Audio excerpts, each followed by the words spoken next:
So everyone knows I love YMCA, the Village People. I got the honour of interviewing 4 members of the current Kings of Disco, former members of Village. My name's Jay, and I have a chat show on Spotify and YouTube called A Chat with Jay. And today, the biggest interview of my life, former members of Village People, the Kings of Disco. Bill Whitefield, the construction worker. Eric Anzalone, the Leatherman. Alex Briley, G.I. Joe Army Man, and Ray Simpson, one of the best frontmen I've seen. He's the copper. We reminisced about the 70s, 80s, and 90s, but we know they're called the Kings of Disco. But what happened? Let's see when we talk to them on our show. But also, we're going to find out how to get them down here, because when they were here in 2017, they rocked the house, and they can do it again. Spread this video around. Looking forward to releasing it.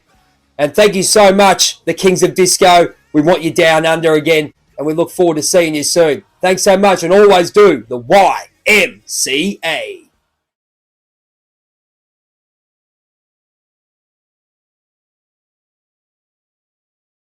Room and ask what your biggest thrill was as a performer. It's not just Village People, Kings of Disco. It's you as a performer. I mean, watching you guys perform live and on video. What's your biggest thrill? There was Ray. I'll go over to you, my friend. What was the one that really gave you goosebumps? Well, when we did with Kelsey Grammer, we did In the Navy on the big ship and all of that, and it was a silly video. And Kelsey Grammer is a really fun guy. He's he's really comical, Yeah.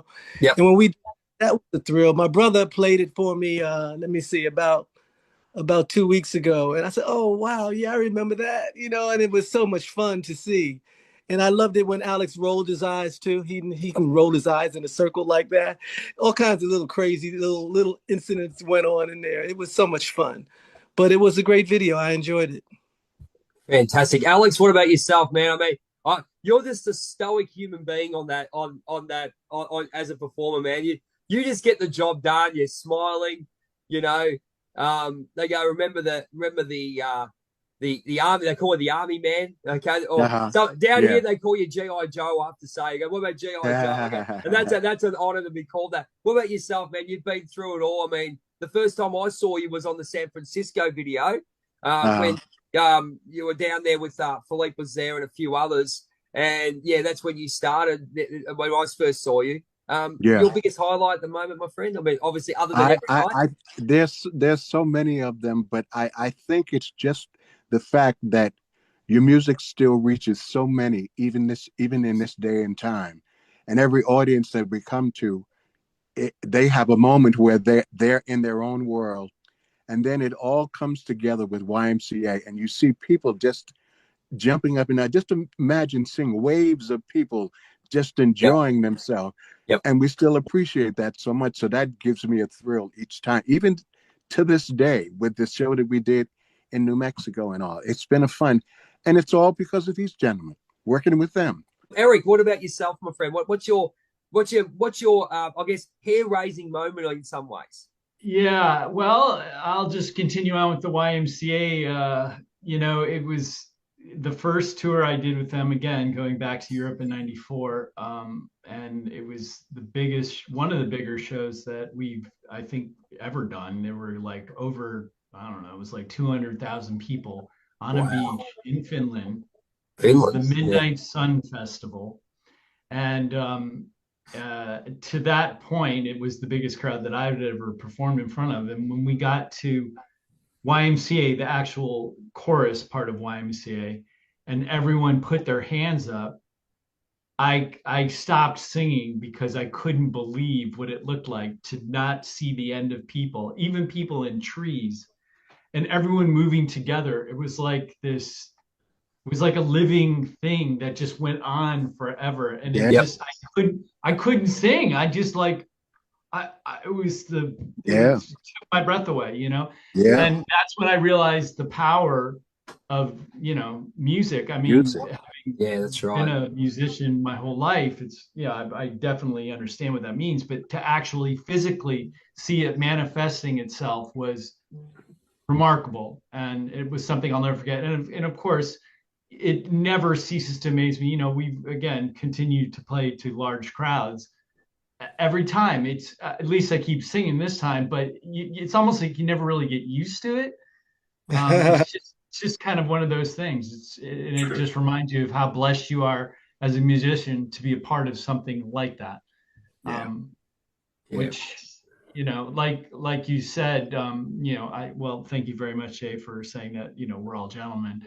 To me, and I'm sure to everyone who's on this call, my brothers here, we don't take for what we do for granted, No, and I know you don't. understand that the group is bigger than any one of us, and we're nothing without our fans. So it's why wouldn't you be a gentleman to the people that that lift you up? It's the circle of being blessed, I guess. I don't know how else to put it, but anyway, that's it. What's your hair standing moment, my brother?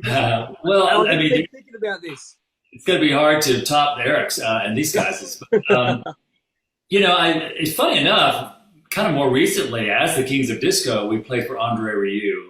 Wow, really? And he puts on a huge show in front of how many people. It's just a huge square it's in Maastricht, right? Am I right? In Maastricht, yes. Yeah. That's And okay. with a full 100-piece orchestra and full choir behind you, with just and we were in tuxedos. I mean, we weren't even in so it was kind of we weren't even village people anymore. But still to be received by a group of people that just went crazy and wanted to get up and dance with us, and that was a thrill, to be honest, because it was all everything. We were fully backed by an orchestra, not just a band, a huge orchestra. So that's thrilling for me too, to have that sort of rush of that, as a musician or as a singer, you can imagine having a huge orchestra behind you like that, and a huge square with people just going crazy. That was a lot of fun. But to Eric's point, anytime you do a show, an outdoor show, like maybe a rave, like we did Mexico City, and there were some really big people. What was the name of that? El Norte or something? What was that? Oh, it was El Norte. That was with the Imagine Dragons, right? Imagine Dragons were there. That was fun. They wanted to meet us. Like they were banging on our doors to get pictures with us, and I was wow, that's cool. that was kind of mind blowing, to be honest. That's amazing, gentlemen. Because talk about gentlemen. They're awesome. They subsequently invited us to their shows and gave us free. They're just great guys. But anyway, just to be kind of feeling like you're in a part of that, something like Eric says, much bigger than you. I think about those 2 or 3 moments of, oh my God, is this really happening to me? Are we really meeting this person right now? Are we really standing backstage at this, at the Playa Theater and, wherever, I guess in Sydney, or these kinds of opportunities, which you just don't get in normal life. Well, okay, so let's go back to your show, Kings of Disco. We want that to happen. I'll rock up as the Indian when I jump up on stage with you. Do you know that? But we want you get us out there, we'll bring you up. Trust me. Oh, mate, I'll be honoured. But I'm just thinking, does that happen now? And how do you get that across? Because that's going to be a big seller down here in Australia. That people will want to dress up and go, hang on, they were the village people. It's not a problem. I mean, we know this, but you are now Kings of Disco. So how do we get that? How do we get these people, other than me mouthing off? And me and my mate Kev mouthing off that these guys are the best and you should dress up. How do you get that concept across when you do go to shows? Well, I wonder. Go ahead. Whoever was going. Alex. No, I'm still thinking about that because it's just incredible. It's almost as though part of the admission is dress up like one of us, your favorite, whatever that is. And there's been so many of them over the years that it's and one of the things that has also surprised us is the generations. We started out with the 70s, and those were people that were our age. Now they are parents and grandparents and all, and they still want to enjoy with us. And you see them from out here. It's a They're kidding. remarkable thing to, yeah, yeah. It's still a remarkable thing to see going. So we just hoped wherever we go that if we see someone that is dressed up and taking the time to Yeah. enjoy the show that way, hey, And you we'll know give you what? give you a shout out. For sure. And Brilliant. sometimes you're not dressed as one of us or one of the characters in Village People. Sometimes you just have on fabulous 70s, bell-bottom pants with sequins, Whatever. and just See them. dolled up. And they're just in the spirit of the 70s. And it's a whole sort of, which that's great too, people, or even if they're just wearing an old vintage Village People t-shirt. That always means a Or a lot. fake mustache. Or they're doing, Oh, or they're yeah. doing Massive. hats. Yeah. It's flattering. It's cool. It's a lot of fun. So how do we get, so back to my question with that, we want that at the Kings of Disco shows. Is that part of the gimmick that we get people to dress up as well? How does it go? Well, we would definitely, we would come out there. If somebody wanted to host us out there, somebody wanted to bring us out there, we would absolutely come out there. You're talking about a certain location that some of these recent disco people have. Yeah, that's it. Yeah, down here, I down in Melbourne's the way to go for this one. You're in Melbourne, yeah. Yeah, Melbourne. We got got a lot of places. But as I said to you, we want to push the Kings of Disco because that's what you are, but also just honor the Village people. That's why I was just saying. Well, I mean, I'll be honest with you. We do have fun '70s costumes that we kind of start the show in, but we graduate. We get there. Don't worry. We kind of make them wait a little for it. Yeah, but that's good. That's when it kind of erupts. It's not necessarily at the time. And listen, we can do it different ways. It depends on what show we decide to do.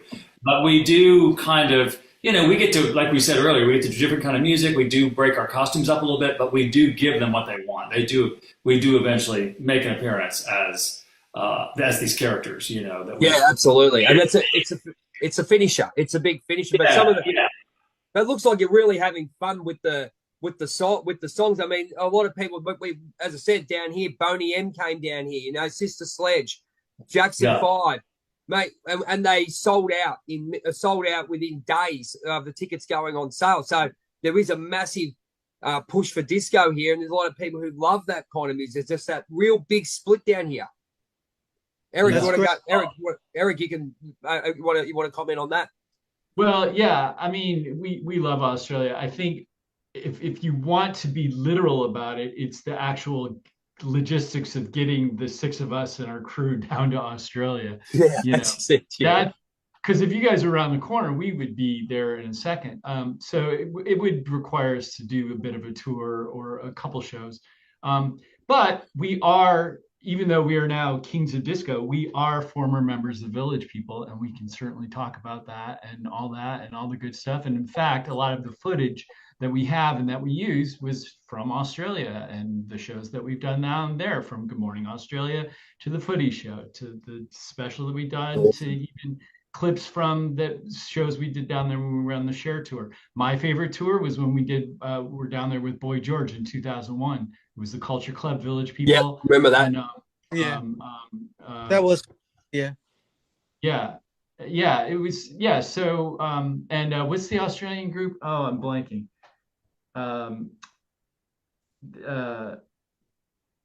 That's right. I know who you're talking about too. Yeah, they were they had a cover here in the United States that was big. Anyway, that'll come to me. But as Ice House says. No, they were like an '80s band. They did Funky Town. Pseudo Echo. Pseudo Echo. Thank you very much. Pseudo Echo. They're still going. I know they are. Yeah, actually, we kind of have a connection with them through Bjorn Again, which is, I think, based in Melbourne too. So, we work with them. But yeah, so yeah, Australia, it's like our second home, really. I mean, honestly, we've been there so many times. Like I said, my ex-wife is Australian. I mean, I have literal family in Australia. But don't take that personally, guys. Yeah, no. It has nothing to do with the country. Sydney girl, raised in Brizzy, but yeah, Melb's is my favorite. I'm going to be honest, but so we'd love to get back there. It's always been crazy. It's always been crazy, especially with when you come out and, I mean, you did an hour show, especially at the Palais, like the last one in 17, and that was just, you blew the roof off. Ray, you were on fire that night, my friend. I said to my friend of mine, I said to my friend and Kev, I said, Ray's on fire tonight. Mate, you were really feeling the energy that night, my friend. Do you remember anything from that show? Well, I just love Australia because I love going to Perth. I had friends there, Sydney, Melbourne. I mean, all over the place. It's just been a wonderful trip every time I went down there. Never had a bad trip. Never. Oh, mate, and it's an absolute pleasure to have you guys on here, but also come to Australia.